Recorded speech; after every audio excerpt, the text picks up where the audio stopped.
There were times when we would make over 50 water taps.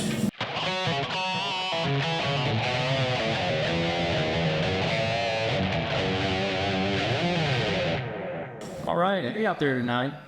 Glad you guys are tuned in to the ProfitDig Construction Show. I'm Jeff Givens. I'm here with Chris Work, our special guest Scott Miller, Jeff Spencer, our resident construction expert, and then Jerry Work, producer Jerry behind the camera as usual. So we were talking just a minute ago, Scott, about kind of some basic intro to water authority. Right. So what does that mean? And immediately my gears are turning. I've got 10,000 questions. Well, Let's limit them to a couple. yeah, we're not going to talk about that. Jeff Spencer also had some good questions. So I'm going to pass the mic over to Jeff Spencer first. Over the last few years, Middle Tennessee as a whole, has really been growing. And one of my questions is, in Dickson, just say from 2015 till present, what's the growth rate look like, as far as new services and new construction as far as Dickson County goes? So I can't pull that number off the top of my head, but it's quite a bit. We're putting in probably we're doing about 200 to 400 new services a month a lot of times. Now, sometimes that's people moving from one location to another. I think last year there were times when we would make new taps, which that could be somebody's well that went bad. And that's not counting the developments that was going on. But there were times when we would make over 50 water taps in a month's time. Really? Yeah, it got, when the interest rate was low, we were really, really booming. Now we slowed down. We were probably a couple of months out on making water taps. So to tell you, we got 22,000 some odd customers now. In 2015, if I was guessing, we had less than 18,000. But is this probably the biggest growth spurt you've seen since you get one of those? Yes. And then my next question. That's counting Williamson County. In Fairview is really big. It's like, there's some big stuff up there. So that's counting that too. So that's not just here in Dickson County. And that leads me to the next question. What about with the growth you've seen? If that growth continues, what does your infrastructure look like? So the water infrastructure, we're in pretty good shape. Yeah, the Cumberland River withdrawal permit it's a good permit. Yeah. Now, as time goes on, we'll have to add another pump. Upgrade our filtration system. But you think there are the lines and stuff in the ground. Oh yeah, it's a picture. Yeah. So if I remember right, the withdrawal permit that we have at the Cumberland River plant's 20 million gallons a day. Okay. We're doing that's what we're at now. Yeah. And the infrastructure that was put in for 20 million. So the pump stations, the raw water pump station at plant, there's actually blanks. Pipes already stubbed up and capped off. So you're probably 15, 20 years plus would have to worry about doing any kind of increase. We'll probably start before then doing some capital improvements and doing some stuff, but so for us, we have a 2 million gallon a day withdrawal, we have a 4.5 million gallon a day withdrawal, and then we have the 20 at the Cumberland River, but we're about 5 million gallons a day. So, you add those three up, was that 9.5, 11.5 million gallons a day, and our average, now we'll peak sometimes above 8 million gallons a day, but our average normally is about 6. 6 is the high normally. In the wintertime when people are gripping their faucets, they'll foot it to you pretty good. So, but the water side, we're in really good shape. The struggle we have is the wastewater discharge, and our nutrient limits and our discharge limits. They're just really strenuous, and we can meet them, but we it's going to take some upgrades to do some of that. So we're okay right now, but looking out into the future, I mean, there's some areas that we're lacking on, but we do have several projects in design right now to help alleviate some of those issues. Now, just out of curiosity, on your wastewater discharge, if it ever come down to it, I mean, could you like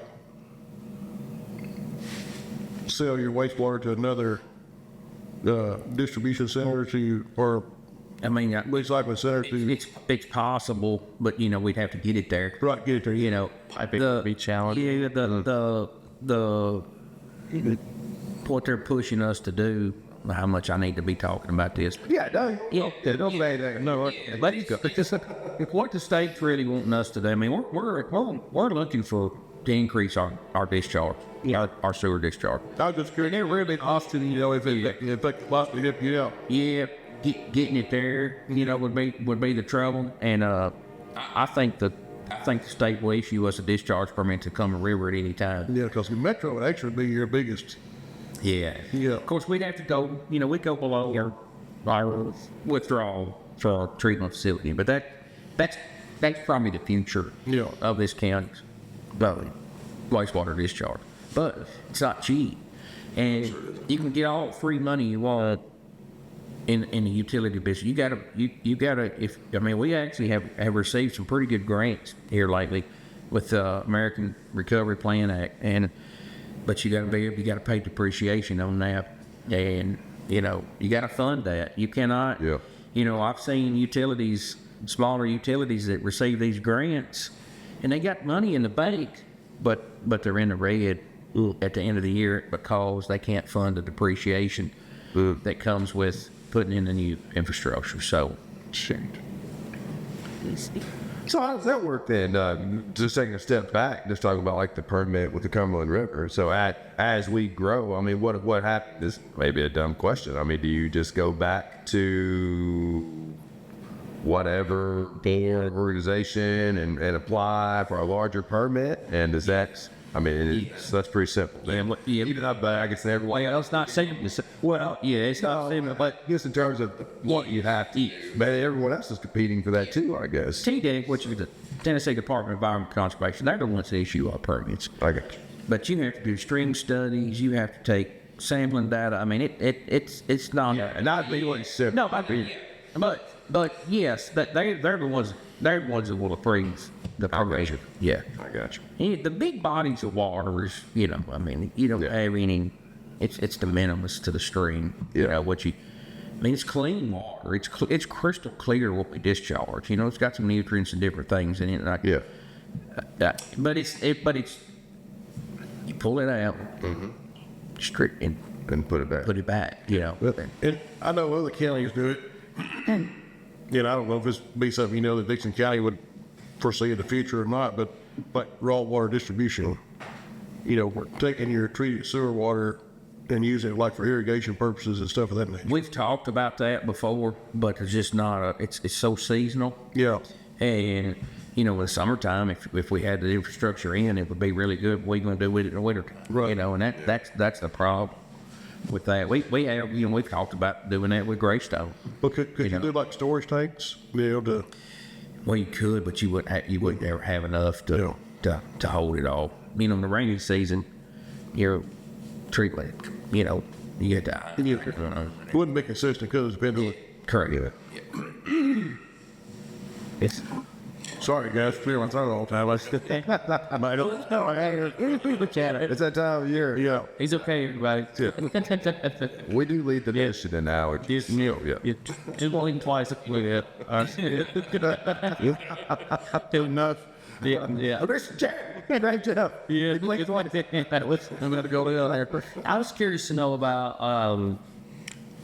the water pressure coming into your home, for example. Yeah. From a distribution perspective, like it's real simple. If you have an incoming water source, you can regulate that flow by constricting the diameter of a pipe, or you can install a pump. But at the distribution level, how do you ensure that every home is going to meet some minimum amount of pressure? So the state requires us to maintain the minimum static pressure or residual pressure of 20 psi. So, And is that a low limit, a high limit? Or that- well, that's the low limit. They actually don't have a regulation on the high limit, but if it's between 80 and 100 psi, a lot of times we'll just go on ahead and install a pressure reducing valve on the service going into the customer's house. Okay, so you're saying like the determination of, like, there's always pressure on the line. So whenever you do a new installation, you check that pressure, Correct. and it can vary. So each location. So this is where the hydraulics play in. You know, for you at your house to have 20 psi on top of this hill, somebody down below you may have 100 psi. And it's just hydraulics. Your elevated tanks, your ground storage tanks. Head pressure. It's a hydraulic thing, and to be able to distribute the water out in the outlying areas and the low areas and everything. Some people's got high pressure, some people's got low pressure, and so we just have to balance that best we can. I mean, we have pressure reducing valves on main lines because of the higher pressures. They make different classes of pipe that you can put in that will withstand the higher pressures. The bad thing with the pressure reducing valves on the main line is they're flow restrictive. So if I'm running a 10-inch line out this road and you've got 160 pounds of pressure, say for instance, and I reduced that down to a 4-inch pressure reducing valve and regulate that flow where you've got 80. Now, here's the problem now is you don't have 800 gallons a minute or 600 gallons a minute of flow anymore for fire protection. Now you're less than 500 gallons a minute because it's restricting through that pressure reducing valve. So anywhere we can, we try to not put mainline pressure reducing valves in, and we'll just put a 3/4 inch or a 1 inch, whatever size service you got, pressure reducing valve on the surface itself. And are they static, like the pressure reducing valves? Like, I mean, or is it something dynamic you can adjust? You can adjust, yeah. I think they come preset at 45. I think you can take them up. You can take them a little lower. I think they'll go up to 80, 85, something like that. Are they buried in the ground, or is there usually a station? Yeah, they're in a ground station that you can. And a lot of times, people will also still have to have a pressure reducer valve in their house. Yes. Just depending on the water pressure and how much you can control at the main, how much it reads out in your house. Because your fittings, your faucets and stuff, they're only rated for X amount of PSI. It'll blow the. So, it's always good to have your plumber do a test on your line, before you hook your house up, because there's a good chance you'll be able to add a pressure reducer valve inside to control it. And another thing, too, that in the gas starting, I actually think the code now, when water heats, it expands. So at night, when you're asleep, that water heater, the hot water line, it will expand. A lot of times it will increase pressure. And we've seen that before. People call in and say, hey, some pop-off valve on the water heater blowing off. Hey, man, and we'll go out there and put a chart recorder on their house, and you can, it's some high pressure areas, and you can watch that thing in the middle of the night. You can watch it, and you can watch it, that chart go up, and it's thermal expansion. It's because they've got the heat cut up so high in the water heater. So you can, there's things you can do to regulate some of that. And an expansion tank on your hot water heater helps a whole lot, because that actually will let that pressure go off in that tank. But another thing too, like Jeff Gibbons asked a while ago, about the variation of the pressure, from one standpoint to another, low to high. You talk about, like say you're top of a hill and you're at 20 PSI, which is a minimum. Yeah. If that drops down to 15, just kind of explain to everybody, I don't know if y'all have any in your system or not, but what would you have to do at that point? So we have to maintain the pressure 20 PSI at the meter. So we do Which meter? at the meter. That's where it grab rest. So there's not a customer's meter. Customer's meter. That's correct. Now, do you also have meters at the water authority from where you first are pushing the water out to distribution? Yes. And what sort of PSIs are we talking about there? Oh, they vary. I mean, different locations are a little higher. It depends on the head. It depends on the overflow elevation and the level of your tanks that you're pumping to. that's called head pressure. So it depends on the head that you're pumping against. Okay. So here in Dickson, the head's not a lot, but in a turbo system, A lot of heel hollers. and the head can be 150, 160 pounds. Okay. Out of there. So I guess I was just as someone who's not an expert in this, I was trying to imagine like at the distribution facility, the water authority plant, like would you need like 1,000 PSI to push out to several different distributions? Or it's not something that gets divided. Your whole infrastructure would never have that much pressure. Yeah, you feed out into the plants feed out into distribution tanks, and then those tanks feed out to the customer. Okay, the tanks all carry head pressure to keep the pressure up, correct? Yep. Yeah. See. But back to what we was talking about just a minute ago, when you got low pressure, sometimes you have to have boost pumps. Yeah, so we do have one part of our system that we've got a little, and it's like a little jockey well pump. It's got a tank, and it's an area that is just low pressure, and we had to lay a new line and a little smaller line down through there. The main 6-inch line stayed in place too, but it's a little well pump, and you set it from 50, 60 pounds, and it maintains the pressure on there. But there's not very many customers on that, so most of the time we can make it work. Okay. Yeah. Okay. I got more questions. I think we can wrap this one up. But yeah, we'll wrap this one up. Yeah, Scott, appreciate your insight. I got a couple questions coming too, so we're going to wrap this one up. Guys, appreciate you joining us on the ProfitDig Construction Show. If you wouldn't mind, hit that like button, subscribe to the channel. If you got a question, leave us a comment. If you're looking for a bidding and costing solution for your construction business, check us out, ProfitDig.com. We'll see you soon. See you guys.